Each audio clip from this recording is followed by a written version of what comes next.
let us hear a message from our Assistant Regional Director for Administration, Fire Senior Superintendent Alan A. Cabot, sir. Thank you. To our RDOC, Senior Superintendent Leperte, our RCS, Senior Superintendent Fabri, other regional staff, fellow firefighters, inyupis mayong buntag. Before anything else, no, I just kuan kanang kung naminaw mo atong message sa atong speaker, no, it is really kuan kanang importante sa ato. No? Change is inevitable. No? Ug niya pa walay permanente in this world except change. So we have to adapt whatever the change we have. Like sa ato ang bureau, no, yang gi kuan.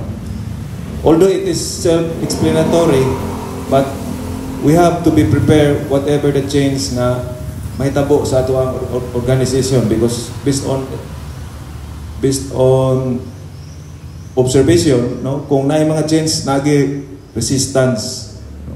Like for example, when we change our DRU uniform, no, sa unta katong gitawag pag Delta, katong tangerine blue ang tangerine, daghan kay nag-resist kay bag-o pa kuno sila nagpatahi, no, bago pa nakakuha og gift certificate sa tungas gipatahi, then nag-change, no. Daghang resistance, but years, mga 2 years after, wala naman. So kuan ingon ana, in every change there is always kuan kanang resistance, but di na siya malikayan. So we have to adapt. So, marang na kong masihar sa inyo with regards to, although it is self-explanatory, no, kung naminaw mo sa speaker, but it is really applicable, no, sa ato, importante kayo na being part of the uniform service. Gamay lang nga concern, although naobserbaran ako ni, I hope nga we will continue this because it is part of our kanang murag unwritten tradition nga wala sa uban nga regions. Because when I was assigned here as inspector, ako lang ni siyang naabtan that those who are celebrating mga birthday celebrators per month, sa una per month, so mura man og naputol because some of those celebrators are gamay ra, so dili makontinue. So karon kung pwede, kung kuan mo tawagan ni amenable mo, ato siguro nang ibalik i-continue kay tingalagi ko maputol inig-abot sa Abril ug Mayo, di na makontinue, no?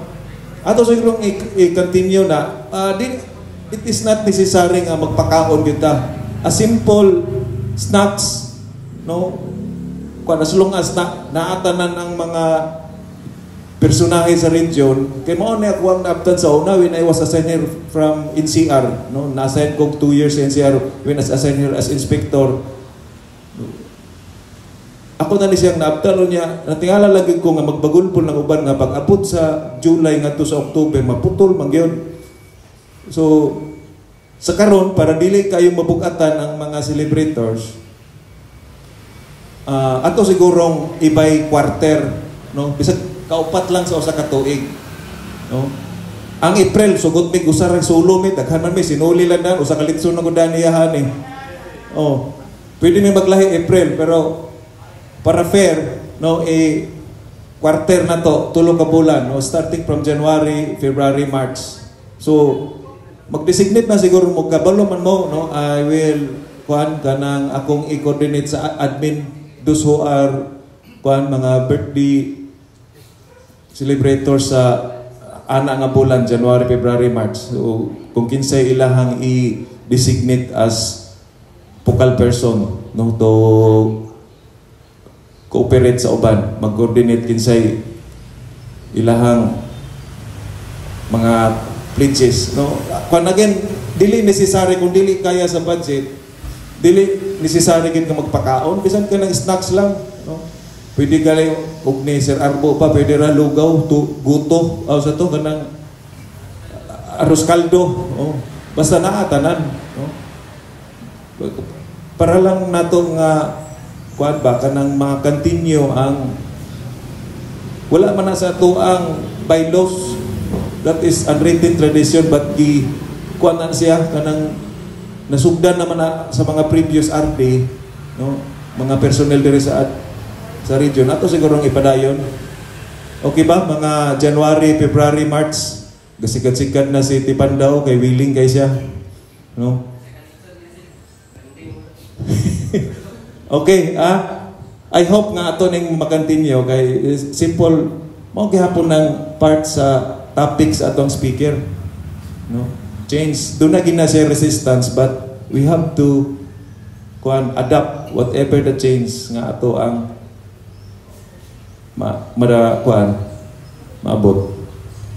Another thing, no, pero gini reminders, dili na nato hulaton nga mayaw-yawan na po ta ni RD, because kung naka-remember mo last year, pag-agi niya diya sa likod, daghang naiihi sa iro, nahugaw kayo, no? And when I arrived here, hugaw kayo ang atubangan, no? Knowing that we have our assigned duties for the weekends. Tagtulo kayo na sila sa Sabado, tulo.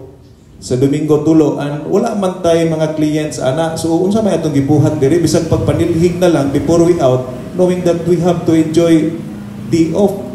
Unya, bisag pagpanilhig na lang, wagin na silhigan. No? So, dili na nato hulaton nga ma-special mention pa mo during flag raising, just to remind you that you have your responsibilities. Simple lagi kaya na kanang pagpanglimpyo, apart man na sa ato ang routine as duty guard. Oh no, dili na officer of the day. So unta, no, dili na nato dili na. We are already old enough to always be reminded nga kada manglimpyo ta, no. So sa mga incoming duties, no, dili na nato hulaton nga mabulautan ta sa ato ang nakapansin na si Ardiana last year pa. O gani, gipaipik na tong mga ero except lang ni Porky. So gamay ra man na before ta mag-start sa flag raising. Siligan lang po nato diri, no? Mahangyaw lang mi para malimpyo po tanawon dili ta makosyon. Okay? Di na ako tason, no? Nanata sa third week sa January, and I don't know kung ang Chinese New Year is declared holiday. Wa pa ko kabalo. Gi-declare holiday. So kung hay patsoy na lang advance. Wishing you all a blessed and a fruitful week ahead. Thank you.